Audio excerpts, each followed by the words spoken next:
Hello बच्चों, चलिए प्रश्न को देखते हैं। प्रश्न एक, समबाहु त्रिभुज ए बी सी का क्षेत्रफल है 17,320.5 वर्ग सेंटीमीटर है। इस त्रिभुज के प्रत्येक शीर्ष को केंद्र मानकर त्रिभुज की भुजा के आधे के बराबर की त्रिज्या लेकर एक वृत्त खींचा जाता है। देखिए आकृति। छायांकित भाग का क्षेत्रफल ज्ञात कीजिए, जहां पर हमें पाई बराबर 3.14 और वर्गमूल 3 बराबर 1.732005 लेना है। तो प्रश्न को आगे हल करें उससे पहले जो प्रश्न की मुख्य अवधारणा है उस पर विचार करते हैं। तो इस प्रश्न के लिए जो मुख्य अवधारणा है वह हो जाएगी समबाहु त्रिभुज।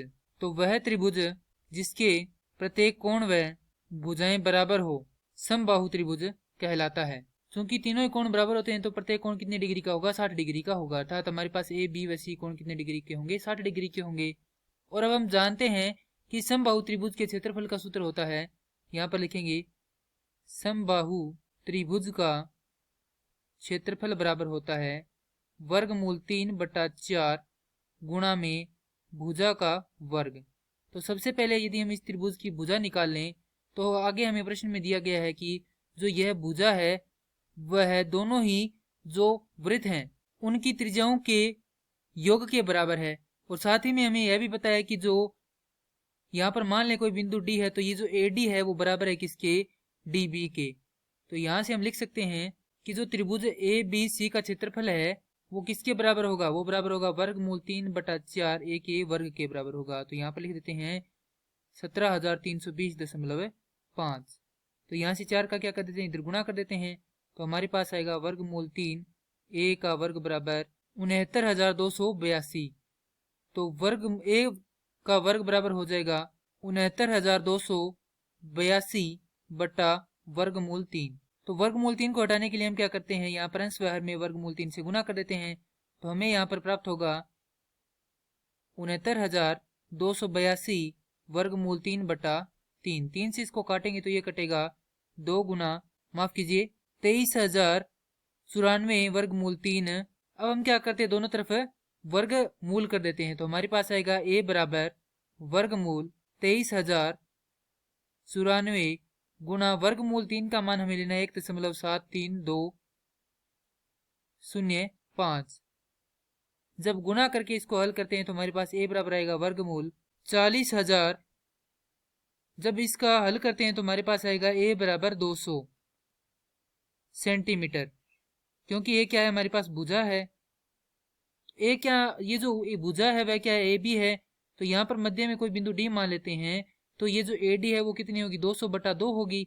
तो यहाँ पर लिखेंगे वृत्त की त्रिज्या बराबर 100 सेंटीमीटर। अब वृत्त का माफ कीजिए यहाँ पर क्या है? त्रिज्याखंड है। तो त्रिज्याखंड का क्या निकालेंगे? क्षेत्रफल निकालेंगे।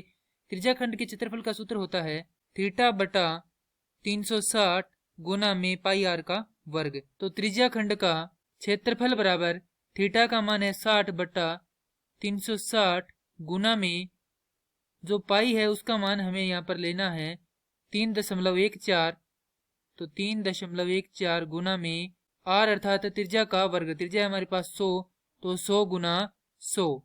तो 60 से यदि हम 360 को काटेंगे तो ये कटेगा 6 बार।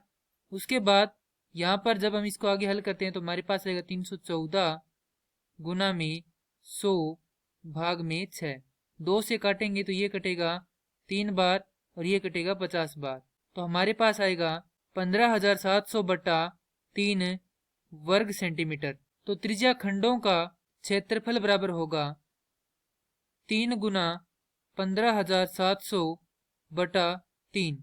तो 3 से 3 कट जाएगा, हमारे पास आएगा 15,700 वर्ग सेमी। क्योंकि जो त्रिज्या खंड है वह कितने हैं? 3 है। अब हम क्या करेंगे? जो त्रिभुज का क्षेत्रफल है उसमें से ये जो हमने यहाँ पर त्रिज्या खंडों का क्षेत्रफल निकाला है वह घटा देंगे तो हमारे पास साइन की क्षेत्रफल आ जाएगा। हमारे पास त्रिभुज का क्षेत्रफल है 17,320.5।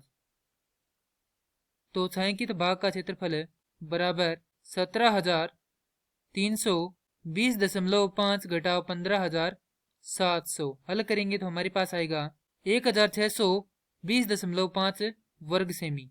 और ये क्या हमारे प्रश्न का उत्तर है। मैं आशा करता हूँ कि यह प्रश्न आपको समझ में आया होगा। धन्यवाद।